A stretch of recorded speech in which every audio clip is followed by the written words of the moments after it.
जय Jagannath. Hello friends, welcome to my channel. आज ये वीडियो रे हमें बीएससी एथेस एंड वैल्यूर आमे सिलेक्शन लॉन्ग क्वेश्चन गोटे डिस्कशन करबा। देखंतु एग्जाम आगु को अछि तो समस्त कोन करंतु ए क्वेश्चन पढि जांतु। 100% ए क्लास रु ही से 5 मार्किया हो किबा 8 मार्किया हो तो लॉन्ग क्वेश्चन पढिबो हला। लॉन्ग क्वेश्चन पढिबो कोटा पढिबा हमें नीतिशास्त्र कोन यार सारांश निर्णायक नीतिशास्त्र निर्णायक गुडी को आलोचना करो। एटा मोस्ट इंपोर्टेंट क्वेश्चन आसीबो ही आसीबो। केउंझर यूनिवर्सिटी पिलांकर एग्जाम अछि 100% यादरु तांकर आसीबो हला। ऑल यूनिवर्सिटी पिला एटा पढि परिबे। एटा आसीबो जा भी जाऊ एटा आसीबो। तो केही भी वीडियो स्किप करंतु न आमे डिस्कशन करबा। एटा देखन समस्त फिर देखन आमे जतळे आमे आमे मनुष्य आमे कोन करंती आमे समाज रे किछि आदर्श को अनुसरण करंती। माने आम किछि आदर्श को नै कोन करे थांती आमे अनुसरण करी कि आमे चली थांती। समाज रे एई सीमा मध्य रे आमे कोन कोन पालन करंती ना सत्य, अहिंसा, दया, नर्मदा, सत्यता एई सब कोन एई सब गुण को नै कि आमे समाज रे एई सब आदर्श को बा एई सब गुण को नै कि अनुसरण करी कि आमे कोन करंती परिचालित होंती। व्यक्तिगत एवं वृत्तिगत क्षेत्र रे मनुष्य पई नैतिकता एवं मूल्यबोध अत्यंत गुरुत्वपूर्ण। व्यक्तिगत क्षेत्र माने कोन व्यक्तिगत आ वृत्तिगत। व्यक्तिगत माने आम व्यक्तिगत क्षेत्र रे आमे अनेक नैतिकता आ अनेक मूल्यबोध को नै कि चलचन। आम व्यक्तिगत क्षेत्र रे नैतिकता कोन आमे धर आमे कोन गुटे उदाहरण नबा। आमे सकाळु उठुचंती तो प्रथमे सूर्य नमस्कार टे करचंती। सेटा होची हमर कोन गुटे व्यक्तिगत नैतिकता हला। आउ गुटे उदाहरण नबा वृत्तिगत नैतिकता रे कोन आमे धर मने करा जाऊ आमे गुटे दुकान खोलुचंती सकाळु तो आमे सेठी कोन करचंती जेहेतु दुकान टा खोलचंती आमे प्रथमे कोन करचंती ठाकुर को नमस्कार करचंती। प्रथम बॉइन टे करचंती जुआर हेकी देखंतु बॉइन करचंती प्रथमे जुआर हेकी कोन पैसा टा रखुचंती। तापर आमे धूपटे कोन बुलाउचंती सेठी ठाकुर को पूजा करचंती। तो सेटा हला कोन वृत्तिगत नैतिकता आमे पालन करचंती। सेमिति व्यक्तिगत क्षेत्र रे मध्ये नैतिकता पालन करचंती। सब दिन कोन करचंती ना आमे संध्या बेले ठाकुर को तेल जुआर होचंती आ सकाळ भी जुआर होचंती गाधे के आसी भी जुआर होचंती। ता द्वारा कोन सेटा होची हमर गोटे नैतिकता हला। तो प्रथम एटा इंट्रोडक्शन लिखिबे हमर टॉपिक ऊपर को मेन टॉपिक ऊपर को जिबा। तापर एटा देखंतु एटा भी लिखिबे टिके आम जीवन में नैतिकता एवं मूल्यबोधर व्यवहार कौन रही। आम जीवन में आम कहीं नैतिकता और मूल्यबोध को व्यवहार करवा। तो सेटा देखिबा आम कहीं व्यवहार करवा। समस्ते नैतिकता एवं मूल्यबोध गुरुत्व जानती। आम समस्ते जेहेतु आम नैतिकता और मूल्यबोध को आम कौन नैतिकता को लेकिन ही आम चलुं तो आम कौन तार गुरुत्व जानते माने तार आवश्यकता जानते कौन कौन इंपोर्टेंट है कहीं इंपोर्टेंट नैतिकता मूल्यबोध आम सेटा भल भाव जानते। प्रत्येक व्यक्ति जीवन पाई आचरण नैतिक नीति रहा उचित। प्रत्येक जीवन यापन कौन करवा आम कि आचरण कि नीति की नहीं आम रहा। समस्त क्षेत्र में नैतिक और मूल्यबोध सुरुखुर कार्य करने व्यवहृत होची। यह नमूना रूपे कुआଯାଇपारे जदि जड़े अन्य जन सहित बंधुता करने को चाहती तेबे सेमानक संपर्क और व्यवहार मूल्यबोध रहा आवश्यक। से परिश्रमी एवं परस्पर सहित सचोट होगा उचित एवं सेमाने सबुदिन परस्पर प्रति सदा सर्वदा हेबा उचित सत्यवादी हेबा उचित। मु कहनी सदा सर्वदा कौन सत्यवादी हेबा उचित। जदि आमे जन सांगर आमे संपर्क रखिबा से आम सांग हो कि जो कौन भी संपर्क हो है तो सेठी आमे कौन करबा से जहाँ भी हो आमे प्रथम कौन करबा ना सचोट रहिबा। आमे कौन परिश्रम काम करथांतु कि जहाँ करते आमे कौन करबा प्रथम आमे सचोटता हेबा और सबुदिन परस्पर प्रति कौन हबा सत्यवादी हबा। तार आमर कौन उचित संपर्क रही पारिबा आमर बंधुता स्थापन होई पारिबा। आउरी मध्य नैतिक संपर्क रे कुआ जाय पारे जे केही कहार जिनिस चोरी करिथिबा परिस्थिति रे आमे सेही लोकन को सहायता करबा उचित जेउ मानकर जिनिस चोरी होईची।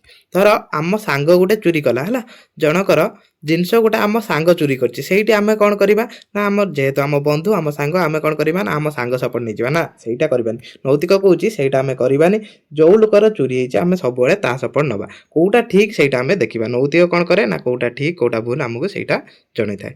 नीतिशास्त्र सारांश नीतिशास्त्र सारांश कौन ये देखो नीतिशास्त्र सारांश एटा बहुत इंपोर्टेंट एटा भी पढ़ी एटा लॉन्ग क्वेश्चन पढ़ी एफएम यूनिवर्सिटी रो एटा सिलेक्शन हमर थिला। नीतिशास्त्र सारांश केवल नियम किंबा आईनगत संहिता अनुसार करने को बहुत दूर रे देखंतु एटा वीडियो समस्त लास्ट जाए देखंतु जदि भी आगुरु क्लास करि नांदी तो देखंतु काहे ना 5 मार्किया 2 मार्किया भी या भीतर पके दउछि हला। एफएम यूनिवर्सिटी रो पढ़ीथिला सेहि पय एटा मु क्लास करूछि। ए डायरेक्ट आमे देखिबा एठी कोन रहउछि नीतिशास्त्र सारांश कोन रहउछि डायरेक्ट देखिबा कोन कोन सारांश रहउछि। यह मूल रे प्रथम कौन उत्तम उत्तम जीवन अनुसंधान देखो या भितर एटा जो रोचे यहाँ आपण निज हिसाब से भी लिखिपारे किंतु ये जो पॉइंट जमी एगुड़ा सब पॉइंट जमी आपण एग्जाम खातार थी है ये पॉइंट रु ही अधिक मार्क मिले से सब गोटे भी पॉइंट कहीं मिस करेंगे भल भाव पढ़ु उत्तम जीवन अनुसंधान प्रथम नीतिशास्त्र सारांश कौन उत्तम जीवन अनुसंधान यह मूल नीतिशास्त्र होची उत्तम जीवन को परिभाषित करने एवं हासिल करने एक संधान यहाँ हूँ कौन नीतिशास्त्र द्वारा आम कौन करवा गोटे उत्तम जीवन माने सठिक जीवन गोटे परिभाषित कर माने सठिक जीवन हासिल कर यह केवल व्यक्तिगत आनंद किंबा सफलता विषय नुहे बरं एक अर्थपूर्ण उद्देश्यपूर्ण और निज अन्य मानक सकारात्मक योगदान होता जीवन विषय एटा कौन कहला एटा देखो ये कहला यह केवल आम आनंद है यहाँ अनुसरण करने केवल आम आनंद पाइबानी किंबा कौन सफलता विषय नुहे यहाँ कौन से आनंद पाइबा किंबा कौन से सफलता पाइबा विषय नुहे बरं यहाँ हूँ अर्थपूर्ण उद्देश्यपूर्ण आ निज सहित अन्य मानक सकारात्मक योगदान जीवन विषय माने सठिक योगदान है सकारात्मक यह नैतिक युक्तिर एक व्यवस्था जहाँ आमको मानवर अस्तित्व जटिलता गुड़िक नेविगेट करिबारे एवं मानव समृद्धि आड़ को नहीं जाइथुबा पसंद करने को साहाय्य करे।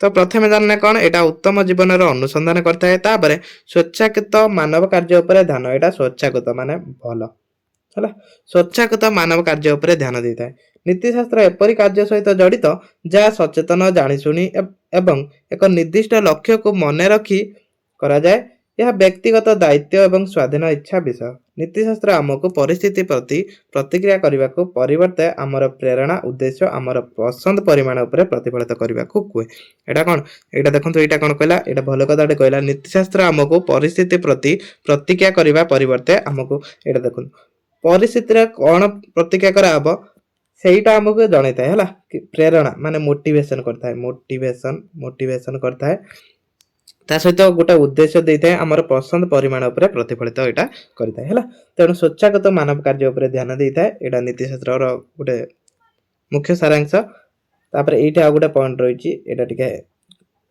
ये जना पड़नी तो यहाँ ये गोटे पॉइंट बसैबा है आत्मस्वार्थ को आग को बढ़ा यहाँ भल कथा कही पॉइंटा लिखे है नीतिशास्त्र मूल हूँ मोरू आमे को ध्यान परिवर्तन आम कौन कर आम कथा कथा कहते मुझा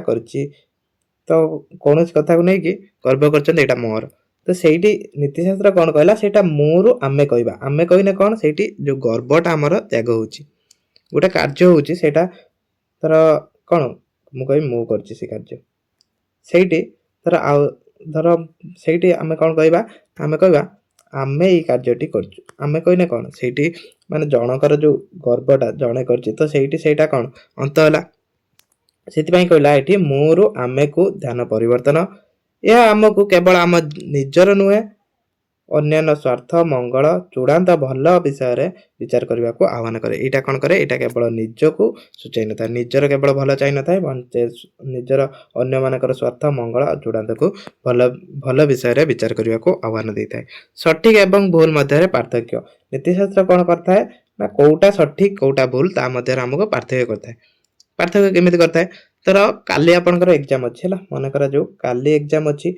तो आज आप पाठ पढ़े ना आज जाकि खेलिए तो पाठ पढ़ाटा ठीक ना खेलवाटा ठीक कौटा ठीक से आमको नीतिशास्त्र जन थाए तापर आत्म प्रतिफलन एक निरंतर प्रक्रिया नीतिशास्त्र मन रखा नियम गुड़िक एक स्थिर सेट नुहे यह एक गतिशील एवं प्रतिफलन प्रक्रिया यहाँ हूँ कौन गोटे गतिशील प्रतिफलन प्रक्रिया गतिशील कहीं कहला यह आमको निरंतर आमको धारणा को प्रश्न करने को आमर मूल्य को मूल्यांकन करने को एवं सूचना प्रदान बेकारी निष्पत्ति नेबा को आवश्यक करे यह नैतिक चरित्र विकास एवं सचेतता साधुता एवं न्याय भले गुण पालन करिवार विषय ये सब कौन आम करता है ना सचेतता साधुता ये सब गुण आम पालन करता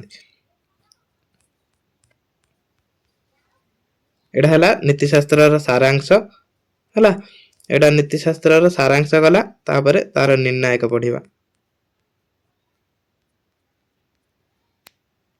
ନିର୍ଣ୍ଣାୟକ କ'ଣ ସବୁ ରହୁଛି? ନୀତିଶାସ୍ତ୍ର ନିର୍ଣ୍ଣାୟକ ହେଉଛି ବିଭିନ୍ନ କାରଣ ଯାହା ଜଣେ ବ୍ୟକ୍ତିକୁ ନୈତିକ ଅଭ୍ୟାସ, ମୂଲ୍ୟବୋଧ, ଆଚରଣକୁ ପ୍ରଭାବିତ କରିଥାଏ। କିଛି କାରଣ କ'ଣ ଥାଏ ନା କିଛି କାରଣ ଥାଏ ଯୋଉଗୁଡାକ ନୈତିକ ବିଶ୍ୱାସ, ମୂଲ୍ୟବୋଧ ଆଉ ଆଚରଣକୁ ପ୍ରଭାବିତ କରିଥାଏ। ସେଗୁଡାକ ଆମେ ଏଠି ପଢିବା ହେଲା। ପ୍ରଥମେ ହେଲା ବ୍ୟକ୍ତିଗତ କାରଣ। ବ୍ୟକ୍ତିଗତ କାରଣ ଭିତରେ କ'ଣ ଅନେକ ସବ୍ ପଏଣ୍ଟ ରହୁଛି। ଏଇ ସବ୍ ପଏଣ୍ଟ ଗୁଡାକ ପଏଣ୍ଟ କରିକି ଲେଖିବେ। ପ୍ରଥମେ ମେନ୍ ପଏଣ୍ଟ କରିଦେବେ ବ୍ୟକ୍ତିଗତ କାରଣ। ଏଗୁଡାକ ହେଉଛି ନିର୍ଣ୍ଣାୟକ। କ'ଣ କ'ଣ ଦେଖନ୍ତୁ। ପ୍ରଥମେ ବ୍ୟକ୍ତିଗତ ମୂଲ୍ୟବୋଧ ଏବଂ ନୈତିକତା। ଜଣେ ବ୍ୟକ୍ତିଙ୍କ ମୂଲ୍ୟବୋଧ ଯେପରି ସଚ୍ଚୋଟତା, ସାଧୁତା ଏବଂ ନ୍ୟାୟ ନୈତିକ ପସନ୍ଦ ପାଇଁ ଏକ ପ୍ରାଥମିକ ଫିଲ୍ଟର ଭାବରେ କାର୍ଯ୍ୟ କରେ। ଯିଏ ପରିବେଶଗତ ସ୍ଥାୟିତ୍ୱକୁ ଉଚ୍ଚ ମୂଲ୍ୟ ଦିଅନ୍ତି ସେ ଅଧିକ ପରିବେଶ ଅନୁକୂଳ କିନ୍ତୁ କମ୍ ସୁବିଧାଜନକ ବିକଳ୍ପ ବାଛିପାରନ୍ତି। ଯେତେବେଳେ ଆର୍ଥିକ ସଫଳତାକୁ ପ୍ରାଥମିକ ଦେଉଥିବା ଅନ୍ୟ ଜଣେ ବ୍ୟକ୍ତି ବିଭିନ୍ନ ପସନ୍ଦ କରିପାରନ୍ତି। ଏଇଠି କ'ଣ କହିଲା ନା ମୂଲ୍ୟବୋଧ କ'ଣ କରିଥାଏ ନା ସଚ୍ଚୋଟତା, ସାଧୁତା, ନ୍ୟାୟ, ନୈତିକ ପସନ୍ଦ ଏଇସବୁକୁ କ'ଣ କରେ ନା ଏଇସବୁକୁ ଫିଲ୍ଟର ଭାବରେ କାର୍ଯ୍ୟ କରିଥାଏ। ତାଦ୍ୱାରା କ'ଣ ହୋଇଥାଏ ନା ପରିବେଶର ସ୍ଥାୟିତ୍ୱ ଉଚ୍ଚ ମୂଲ୍ୟ ଦିଅନ୍ତି ସେ ଅଧିକ ପରିବେଶ ଅନୁକୂଳ କିମ୍ବା କମ୍ ସୁବିଧାଜନକ ବିକଳ୍ପ ବାଛିପାରନ୍ତି। ତାପରେ ପଏଣ୍ଟ କ'ଣ ଅଛି? ଲାଳନ ପାଳନ ଏବଂ ପାରିବାରିକ ପ୍ରଭାବ। ପରିବାର ସଦସ୍ୟ ଠାରୁ ଶୈଶବ ସମୟରେ ଶିକ୍ଷା ଦିଆଯାଇଥିବା ନୈତିକ ନୀତିଗୁଡ଼ିକ ମୂଳଦୁଆ। ଦୟା ଉପରେ ଗୁରୁତ୍ୱ ଦେଉଥିବା ପରିବାର ପାଳିତ ବ୍ୟକ୍ତି ବୟସ୍କ ଭାବରେ ସହାନୁଭୂତ ଏବଂ ଦୟା ଦେଖାଇବା ସମ୍ଭାବନା ଅଧିକ ଥାଏ। ଏଠି କ'ଣ କହିଲା ନା ଲାଳନ ପାଳନ ଆଉ ପାରିବାରିକ ପ୍ରଭାବ ମଧ୍ୟ ପଡ଼ିଥାଏ। କ'ଣ ପଡ଼ିଥାଏ ଦେଖନ୍ତୁ। ଗୋଟେ ପରିବାର ଥିବ ଯୋଉଟାର ଦେଖନ୍ତୁ ପିତାମାତା ମାନେ ସମ୍ମାନ ଦଉଥିବେ, ପିତାମାତାଙ୍କର କଥାବାର୍ତ୍ତା ଭଲ ଥିବ, ତ ସେମାନେ ଦୟାଳୁ ହଉଥିବେ। ତ ତାଙ୍କ ପରିବାରଟା କ'ଣ ହେଇଥିବ ନା ଟୋଟାଲ ଦୟାଳୁ ଥିବ। ଏଇଟା ବେଶୀ ଦେଖାଯାଏ ହେଲା। ବେଶୀ ଦେଖାଯାଏ, ପରିବାର ଗୁଣଟା ବେଶୀ ଦେଖାଯାଏ। ଆଉ ଗୋଟେ ପରିବାର ଦେଖିବେ, ଧର ଗୋଟେ ଉଦାହରଣ ନେଉଛି। ଗୋଟେ ପରିବାରରେ ଦେଖିବେ 3 ରୁ 4 ଜଣ ଗଭର୍ଣ୍ଣମେଣ୍ଟ ସର୍ଭିସ ଥିବେ। ଧର ବାପ ଗଭର୍ଣ୍ଣମେଣ୍ଟ ସର୍ଭିସ ଥିବ, ପୁଅ ବି ସେମିତି ଗୋଟେ ଗଭର୍ଣ୍ଣମେଣ୍ଟ ଚାକିରି କରିଥିବ। ଧର ବାପ ଟିଚର, ପୁଅ ବି ଟିଚର, ବାପ ଡକ୍ଟର, ପୁଅ ବି ଡକ୍ଟର। ତ ସେଇଟା କ'ଣ ଯୋଉ ପାରିବାରିକ ପ୍ରଭାବ ତାଙ୍କର ପଡ଼ିଛି ହେଲା। ଶିକ୍ଷା ଆଉ ଜ୍ଞାନ, ଶିକ୍ଷାର ଜ୍ଞାନର ବି ପ୍ରଭାବ ପଡ଼େ। ତ ପଢ଼ି ନେବେ ଏଇଟା। ସାମାଜିକ ଏବଂ ସାଂସ୍କୃତିକ କାରଣ, ଏଇଟା ଭଲ କିନି ବୁଝନ୍ତୁ। ଏଇଟା କ'ଣ ସାଂସ୍କୃତିକ ମାନଦଣ୍ଡ ଏବଂ ପରମ୍ପରା। ଏଇଠି ବୁଝନ୍ତୁ। ଯାହା ନୈତିକ ବୋଲି ବିବେଚନା କରାଯାଏ ତାହା ପ୍ରାୟତଃ ସଂସ୍କୃତି ମଧ୍ୟରେ ଭିନ୍ନ ହୋଇଥାଏ। ଟିପ୍ ଦେବା ଆମେରିକା ସଂସ୍କୃତି ଏକ ଆଶାକର ମାନଦଣ୍ଡ, କିନ୍ତୁ କିଛି ଏସୀୟ ସଂସ୍କୃତିରେ ଏହାକୁ ଅନାବଶ୍ୟକ କିମ୍ବା ଅପମାନଜନକ ଭାବରେ ଦେଖାଯାଏ। ସଂସ୍କୃତି ମାନଦଣ୍ଡ ଆଉ ପରମ୍ପରା ଏଇଟା କ'ଣ ଦେଖନ୍ତୁ। ଆମ ବିଶ୍ୱ ବା ଆମର ଯୋଉ ପୃଥିବୀଟା ରହୁଛି, ଆମ ପୃଥିବୀରେ ତ ଗୋଟିଏ ସଂସ୍କୃତିର ଲୋକ ରହୁନାହାନ୍ତି। ବିଭିନ୍ନ ରାଷ୍ଟ୍ରର ବିଭିନ୍ନ ସଂସ୍କୃତି। ତା ସହିତ ଆମ ଭାରତ କଥା କହୁଛି ମୁଁ, କେବଳ ଆମ ଭାରତ କଥା ଯଦି ଆମେ କହିବା, ଆମ ଭାରତର ଦେଖନ୍ତୁ ସବୁ ରାଜ୍ୟର ଅନ୍ୟ ସଂସ୍କୃତି, ରାଜ୍ୟ ଭିତରେ ବି ଅନ୍ୟ ସଂସ୍କୃତି। ଗୋଟିଏ ରାଜ୍ୟରେ ବୋଧେ ଅନେକ ଗୁଡ଼ିଏ ସଂସ୍କୃତି ଅଛି। ତ ସେଇଭଳିଆ କ'ଣ ହେଉଛି, ସଂସ୍କୃତି ଅନୁସାରେ ସବୁ ତାଙ୍କର ଯୋଉ ନୈତିକ ଅଭ୍ୟାସ ବା ତାଙ୍କର ନୀତିଶାସ୍ତ୍ର ଅଲଗା ରହୁଛି ବା ତାଙ୍କର ନୀତି ସବୁ ଅଲଗା ରହୁଛି। ତ ଏଇଟା ଗୋଟେ କ'ଣ ଏଇଟା ପ୍ରଭାବିତ କରୁଛି ବା ନିର୍ଣ୍ଣାୟକ ଏଇଟା। ତାପରେ ଧାର୍ମିକ ବିଶ୍ୱାସ କ'ଣ? ଅନେକ ଧର୍ମ ଏକ ମୂଳଦୁଆ ନୈତିକ ଢାଞ୍ଚା ପ୍ରଦାନ କରେ। ନୈତିକ ସଂହିତା ନୀତି ସହିତ ଯାହା ଆଚରଣ ମାର୍ଗ କରେ। ଉଦାହରଣ ସ୍ୱରୂପ ହିନ୍ଦୁ ଧର୍ମ, ବୌଦ୍ଧ ଧର୍ମରେ ଅହିଂସା ଧାରଣା ଅନୁଗାମୀ ମାନଙ୍କ ଖାଦ୍ୟ ଏବଂ କାର୍ଯ୍ୟ ବିଷୟରେ ପସନ୍ଦ ପ୍ରଭାବିତ କରେ। ଏଇଟା ଆପଣ ବୁଝନ୍ତୁ। ଦେଖନ୍ତୁ ଏଇଟା ଧାର୍ମିକ ବିଶ୍ୱାସ କ'ଣ ଏଇଟା ଟିକେ ବୁଝି ଦିଅନ୍ତୁ। ଧର ଏଇଟା ଗୋଟେ ଉଦାହରଣ ନେବା। ଏଇଟା ତ ଦେଇଛି ହିନ୍ଦୁ ଧର୍ମ ଆଉ ବୌଦ୍ଧ ଧର୍ମର ଅହିଂସା ଗୋଟେ ଉଦାହରଣ ଦେଇଛି, ଏଇଟା ଲେଖିପାରିବେ। ଆଉ ଗୋଟେ ମୁଁ ଉଦାହରଣ ଦଉଛି କ'ଣ, ଆଉ ଗୋଟେ ଉଦାହରଣ ଦେଖନ୍ତୁ। ଆମ ହିନ୍ଦୁ ଧର୍ମ ଆଉ ଧର ଇସଲାମ ଧର୍ମ କିମ୍ବା ଯେକୌଣସି ଧର୍ମ ହଉ, ଆମ ହିନ୍ଦୁ ଧର୍ମର କ'ଣ ମୂର୍ତ୍ତିକୁ ଆମେ ପୂଜା କରୁଛନ୍ତି। ଏଇଟା ହେଉଛି ଆମର ଗୋଟେ ନୀତି, ଆମର ଗୋଟେ ଧାର୍ମିକ ବିଶ୍ୱାସ ହେଉଛି ଆମେ ମୂର୍ତ୍ତିକୁ ପୂଜା କରୁଛନ୍ତି। ଆଉ କ'ଣ ସବୁ ଧର୍ମ ସେଇଟା କରୁଛନ୍ତି କି? ସବୁ ଧର୍ମ ଲୋକ ତ ମୂର୍ତ୍ତି ପୂଜା କରୁନାହାନ୍ତି ନା। ତ ସେଇଟା କ'ଣ ସେଇଟାର କ'ଣ ଏଇଟା ଗୋଟେ ପ୍ରଭାବିତ କରୁଛି ନୀତିଶାସ୍ତ୍ରକୁ। ଏଇଟା ମଧ୍ୟ ଗୋଟେ ପାର୍ଥକ୍ୟ। ତାପରେ ସାମାଜିକ ଗୋଷ୍ଠୀ ଆଉ ସହକର୍ମୀ, ଏଇଟା କ'ଣ ବନ୍ଧୁ, ସହକର୍ମୀ, ଅନ୍ୟାନ୍ୟ ସାମାଜିକ ଗୋଷ୍ଠୀ ପ୍ରଭାବ କିଛି ଆଚରଣ ପାଳନ କରିବା ପାଇଁ ଚାପ ସୃଷ୍ଟି କରିପାରେ। କେତେକ ସମୟରେ ଗ୍ରହିତା ପାଇଁ ନୈତିକ କାର୍ଯ୍ୟ କରିବାକୁ ଏଇଟା କ'ଣ ଏଇଟା ବାଧ୍ୟ ହବ ବୋଧେ, ଏଇଟା ଟାଇପିଂ ମିଷ୍ଟେକ୍ ହେଇଛି, ବାଧ୍ୟ କରେ ହେଲା। ଏଇଟା କ'ଣ ହୁଏ ନା କେତେକ ବନ୍ଧୁ, ସହକର୍ମୀ ବା ଆମର ଫ୍ରେଣ୍ଡ ବା ଆମର ସାଙ୍ଗ ତାଙ୍କର କ'ଣ କିଛି ସଂସ୍କୃତି, ତାଙ୍କର ସାମାଜିକ ଚଳଣି କିଛି ଅଲଗା ଥାଏ। ଦେଖନ୍ତୁ ଆମେ ଧର ଯଦି ଯାଇକି ଆମେରିକାରେ ରହିବା ଆମେ ଇଂଲିଶ କହିବା ଏଠି ଆମେ ଆମ ଭାରତ ଲୋକ ଇଂଲିଶ ଇଂଲିଶ କହୁଛନ୍ତି କିନ୍ତୁ ଆମେ ଯଦି ଆମେରିକାରେ ରହିକି ଇଂଲିଶ କହିବା ସେ ଇଂଲିଶ ସେ କଥାବାର୍ତ୍ତା ଦେଖିବ ଟିକେ ଅଲଗା ହେଇଯିବ ତ ସେଇଥିପାଇଁ ଏଠି କହିଲା ସାମାଜିକ ଗୋଷ୍ଠୀ ଆଉ ସହକର୍ମୀଙ୍କର ପ୍ରଭାବ ମଧ୍ୟ ପଡ଼ିଥାଏ। ତାପରେ ବୃତ୍ତିଗତ ଏବଂ ପରିସ୍ଥିତିର କାରଣ ଗୁଡ଼ିକ ବୃତ୍ତିଗତ ଆଚରଣ ସହିତ ପ୍ରଥମ ପଏଣ୍ଟ ଅନେକ ବୃତ୍ତି ନୈତିକ ଅନେକ ବୃତ୍ତିର ଅନୁଷ୍ଠାନିକ ନୈତିକ ନିର୍ଦ୍ଦେଶାବଳୀ ଅଛି ଯାହା ସେମାନେ ସଦସ୍ୟମାନଙ୍କ ପାଇଁ ଗ୍ରହଣ ଆଚରଣ ପରିଭାଷିତ କରେ। ଏପରି ଡାକ୍ତର ପାଇଁ ହୋପଟ୍ରିକାଲ ଶପଥ କିମ୍ବା ଏକ କମ୍ପନ ଅଭ୍ୟନ୍ତରୀଣ ନୀତିଶାସ୍ତ୍ର ତ ଏଇଟା ମଧ୍ୟ ଗୋଟେ କାରଣ। ତାପରେ ଅଛି ଆଉ ଦୁଇଟା ଦେଖିବା। ତାପରେ ସଂଗଠନାତ୍ମକ ସଂସ୍କୃତି ଏଇଟା କ'ଣ ଏକ କର୍ମକ୍ଷେତ୍ରରେ ମୂଲ୍ୟବୋଧ ଏବଂ ନୈତିକ ପରିବେଶ କର୍ମଚାରୀ ଆଚରଣକୁ ବହୁଳ ଭାବରେ ପ୍ରଭାବିତ କରିଥାଏ। ଏଇଟା କ'ଣ କରେ ନା କର୍ମକ୍ଷେତ୍ରଟା କ'ଣ କରେ ଯେଉଁ କର୍ମକ୍ଷେତ୍ରରେ ଯେଉଁ ମୂଲ୍ୟବୋଧଟା ହେଉଛି ଏଇଟା ନୈତିକ ପରିବେଶକୁ ବା କର୍ମଚାରୀ ଆଚରଣକୁ କ'ଣ କରିଥାଏ ନା ବହୁଳ ଭାବରେ କ'ଣ କରିଥାଏ ଏଇଟା ପ୍ରଭାବିତ କରିଥାଏ। ଉଦାହରଣ ସ୍ୱରୂପ ପରିଚାଳିତ ଏକ ଦୃଢ଼ ନୈତିକ ସଂସ୍କୃତି ଥିବା ଏକ କମ୍ପାନୀରେ ଅଧିକ ନୈତିକ କର୍ମଚାରୀ ଥାନ୍ତି।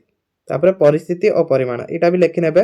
ଦେଖନ୍ତୁ ସବୁ ଡିସ୍କସନ୍ କରି ହେଉନି କାହିଁକି ନା ଯେହେତୁ କେଉଁଝର ୟୁନିଭର୍ସିଟି ପିଲାଙ୍କର ଏକ୍ଜାମ୍ ଅଛି ତ ତାଙ୍କ ପାଇଁ ଏଇ କ୍ଲାସ୍ଟି ବହୁତ ହେଲ୍ପଫୁଲ୍ ହେବ। ସେମାନେ କ'ଣ କରନ୍ତୁ ନା ଏତିକି ପଢ଼ିକି ଯାଆନ୍ତୁ ଦେଖିବେ ୟାଦେହରୁ ଆପଣଙ୍କୁ 5-10 ମାର୍କର କ୍ୱେଶ୍ଚନ୍ ମିଳିବ। ୟାଦେହରୁ 5-10 ମାର୍କର କ୍ୱେଶ୍ଚନ୍ ମିଳିବ। ଆହୁରି ବି କ୍ଲାସ୍ ଅପଲୋଡ଼ ହେବ ତ ସେଥିପାଇଁ କମେଣ୍ଟ କରନ୍ତୁ। ମୁଁ ଅପଲୋଡ଼ କରିଦେବି ସବୁ ଲଙ୍ଗ୍ କ୍ୱେଶ୍ଚନ୍ ଆଉ ସବୁ ଲଙ୍ଗ୍ କ୍ୱେଶ୍ଚନ୍ ଆମ କ୍ଲାସ୍ରୁ ହିଁ ଆସିବ ଗୋଟେ ୟା ବାହାରୁ ଆସିବନି। ତ କ୍ଲାସ୍ଟିକୁ ଏଇଠି ରଖିବା ରେଗୁଲାର କ୍ଲାସ୍ କରନ୍ତୁ। ଜୟ ଜଗନ୍ନାଥ।